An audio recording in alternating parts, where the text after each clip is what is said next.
नमस्कार, मैं राकेश वर्मा आप सभी का स्वागत करता हूं आपके अपने परिवार एसएन गुरुकुल पर। बिहार में आप नियोजित शिक्षकों को राज्यकर्मी का दर्जा प्रदान करने हेतु क्षमता परीक्षा फेज 1 26 फरवरी 2024 से 6 मार्च 2024 तक आयोजित किए गए, जिसका 1 अगस्त 2024 से काउंसलिंग आरंभ होने हैं। लेकिन काउंसलिंग से पूर्व हजारों की तादाद में ऐसे नियोजित शिक्षक शिक्षिकाएं हैं जिनका डॉक्यूमेंट्स त्रुटिपूर्ण है, अपूर्ण है, और यदि बीपीएससी शिक्षकों के भांति ही काउंसलिंग कराए गए, डॉक्यूमेंट वेरिफिकेशन हुआ, तो फिर आधे से अधिक नियोजित शिक्षकों के नौकरी पर तलवार लटक जाएंगे। लेकिन मैं जैसा कि बताते आया हूं, बीपीएससी टीआरई 1-2 के दरमियान जितने अफरा तफरी से काउंसलिंग कराए गए, उसमें काफ़ी कुछ नज़रअंदाज किए गए हैं काउंसलर के द्वारा, क्योंकि उनके पास समय ही नहीं था उतने बड़े भीड़ को कम समय में संभालने के लिए कि सारे डॉक्यूमेंट्स को सरसरी निगाहों से देख पाते, बिंदुवार वो जांच कर पाते। लेकिन जिस प्रकार से क्षमता परीक्षा उत्तीर्ण शिक्षक शिक्षिकाओं के काउंसलिंग होने हैं, डॉक्यूमेंट वेरिफिकेशन होने हैं, जितने सुव्यवस्थित तरीके से पूरे कार्यक्रम तैयार किए गए हैं, एक एक शिक्षक शिक्षिका का प्रत्येक डॉक्यूमेंट्स के बिंदुवार जांच किए जाएंगे। अलग अलग तिथियां निर्धारित है, प्रत्येक तिथि को अलग अलग 5 स्लॉट में बांटे गए हैं। प्रत्येक स्लॉट में जितने शिक्षक शिक्षिकाएं होंगे उनका तय काउंटर है कि आपको उसी काउंटर पर जाकर के जांच कराने हैं। दूसरे काउंटर पर आपका खुलेगा ही नहीं, दूसरे स्लॉट में आपका होगा ही नहीं, दूसरे तिथि में आपका होगा ही नहीं। भले जिनका होल्ड हो जाएगा, विशेष परिस्थिति में जिनकी छूट जाएंगी, तो उनके लिए रीशेड्यूल जारी होंगे। फिर उसी प्रक्रिया के तहत अगले शेड्यूल में उनको जांच कराने होंगे डॉक्यूमेंट्स। डॉक्यूमेंट जांच कराने से पूर्व भी 3 महत्वपूर्ण चरण से गुजरना है। पहला आपका एसएनएस वेरिफिकेशन होगा, दूसरा आपका आधार वेरिफिकेशन होगा, तीसरा आपका थंब वेरिफिकेशन होगा। पहले ये तीनों में आप खरा उतरे तभी जाकर के आपका डॉक्यूमेंटेशन होगा, डॉक्यूमेंट वेरिफिकेशन होगा, और वहां पे सारे डॉक्यूमेंट्स आपको सही पाए गए, त्रुटि रहित और पूर्ण रहा, तो आपका सफलतापूर्वक सत्यापन हो जाएंगे सारे कागजात। अन्यथा की स्थिति में आपको होल्ड पर रखा जाएगा, पुनः रिशेड्यूल किए जाएंगे, और अगले शेड्यूल में यदि आप खुद को सही और योग्य साबित कर दिए तो आप शिक्षक के रूप में बन रहेंगे, अन्यथा खाली हाथ घर लौटना पड़ेगा। अब जिस प्रकार से कमेंट बॉक्स में कमेंट आ रहे हैं या अन्य माध्यमों से जानकारियां प्राप्त हो रही हैं, ऐसा हमें प्रतीत हो रहा है कि अत्यधिक संख्या बल है वैसे शिक्षक शिक्षिकाओं का जिनका डॉक्यूमेंट्स त्रुटिपूर्ण है, अपूर्ण है। बहुतों का पात्रता संबंधित प्रमाण पत्र ही उनके पास नहीं है, जबकि सक्षमता परीक्षा के डॉक्यूमेंट वेरिफिकेशन में महत्वपूर्ण जांच की जो बिंदु है वह है प्रत्येक शिक्षक शिक्षिका का पात्रता संबंधित कागजात, और वही उनके पास नहीं है। कैसे होगा? बहुतों का जो डॉक्यूमेंट्स है वो वेरिएबल है, उसमें डाटा मैट्रिक में कुछ, इंटर में कुछ, ग्रेजुएशन में कुछ, प्रोजेक्शन में कुछ, डीएलएड में कुछ, बीएड में कुछ, एस्टेट में कुछ, सीटेट में कुछ, दक्षता में कुछ, दिव्यांगता में कुछ, इस प्रकार से हैं। बहुतों का आवेदन करते समय ही गलती हो गया, डॉक्यूमेंट्स में कुछ और डाटा है और आवेदन में कुछ और डाटा है। बहुतों का मूल प्रवेश पत्र नहीं प्राप्त हो पाया है, बहुतों के पास मूल प्रमाण पत्र नहीं है, बहुतों का दिव्यांगता प्रमाण पत्र है वह रिन्यूअल नहीं है, या फिर उस समय जो उनका नियोजन के द्वारा नियोजन इकाइयों के द्वारा नियोजन हुआ था, तो दिव्यांगता प्रमाण पत्र चाहे जैसा भी हो, जितना भी उसमें दिव्यांगता दर्शाया गया हो, और उनका हो गया था, क्योंकि उस समय काफी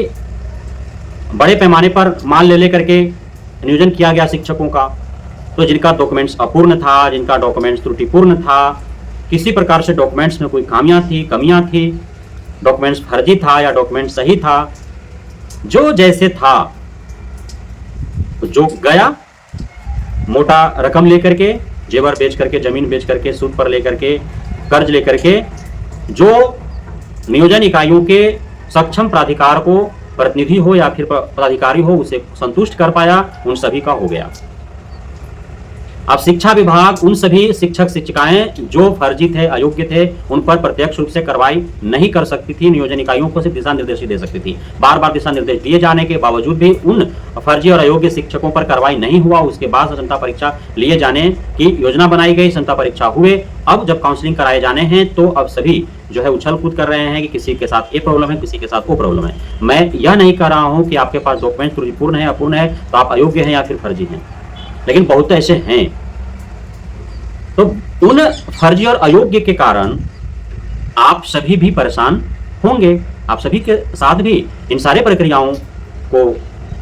गुजरना होगा। तो आप जितने भी ऐसे शिक्षक शिक्षिकाएं हैं जिनका डॉक्यूमेंट त्रुटिपूर्ण है, अपूर्ण है या अन्य प्रकार की खामियां हैं, डॉक्यूमेंट्स कोई आपके पास नहीं है, डॉक्यूमेंट्स में त्रुटियां हैं, आवेदन में त्रुटि है, मूल प्रवेश पत्र मिला है, मूल प्रमाण पत्र आपके नहीं है, प्रमाण पत्र आपके पास नहीं है,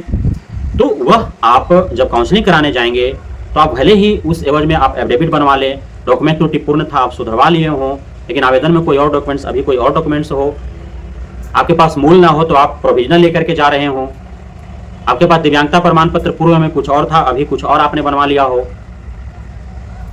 मतलब नियोजन के समय आपने कुछ और डॉक्यूमेंट दिया, अभी कुछ और डॉक्यूमेंट देने का प्रयास कर रहे हो, तो किसी भी प्रकार से यदि काउंसलर को संदेह उत्पन्न हुआ तो फिर आपका काउंसलिंग होल्ड कर देगा और दोबारा में जब रीशेड्यूल होगा तो आपको खुद को सही और योग्य ठहराना होगा, तभी आपकी काउंसलिंग हो पाएगी, डॉक्यूमेंट वेरिफिकेशन हो पाएगा और आप विशिष्ट शिक्षक बन राज्यकर्मी का दर्जा पा पाएंगे। अन्यथा समस्या तो होंगे ही आपको, यदि किसी भी प्रकार की दिक्कतें हैं आपके डॉक्यूमेंट्स को लेकर के तो इसका सॉल्यूशन मैं या कोई अन्य सामान्य जन हो ही नहीं सकता है। इसका सॉल्यूशन सिर्फ और सिर्फ काउंसलिंग सेंटर पर बैठे हुए काउंसलर ही हैं, जो आपके साथ कितना सख्ती के साथ पेश आते हैं या सहूलियत के साथ पेश आते हैं। थोड़ा बहुत त्रुटि होगा तो चाहिए उनको कि मैनेज कर ले लें,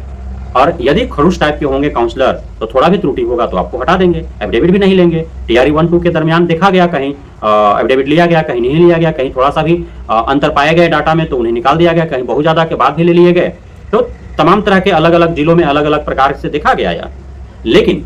उसके बाद अब तक तो जांच चल ही रहे हैं ना, और आपका भी जांच, ऐसा नहीं कि काउंसलिंग सेंटर पर आपके सारे डॉक्यूमेंट जांच हो गए, वेरीफाइड हो गए, आप वहां पास हो गए तो फिर आपका जांच नहीं होगा। जिस प्रकार टीआरई 1-2 के शिक्षक अभ्यर्थियों की जांच चल रही है लंबे समय से अब तक, और कब तक चलेंगे पता नहीं, उसी प्रकार से आप सभी विशिष्ट शिक्षकों का भी जांच चलेगा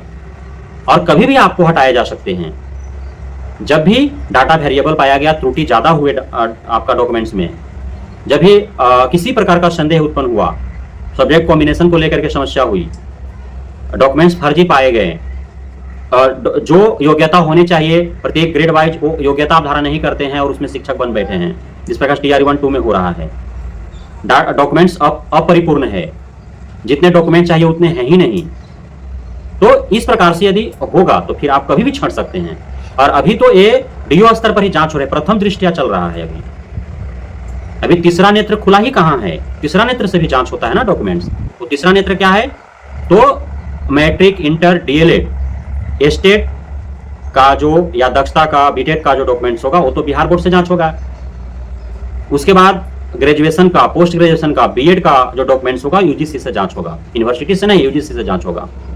तो फर्जीवाड़ा तो वहीं से पकड़े जाएंगे ना, जब बोर्ड, यूनिवर्सिटी या यूजीसी से जांच होंगे तभी तो फर्जीवाड़ा पकड़ा जाएगा। यूजीसी से जांच इसलिए होंगे कि बहुत सारे जो निजी महाविद्यालय, विश्वविद्यालय थे,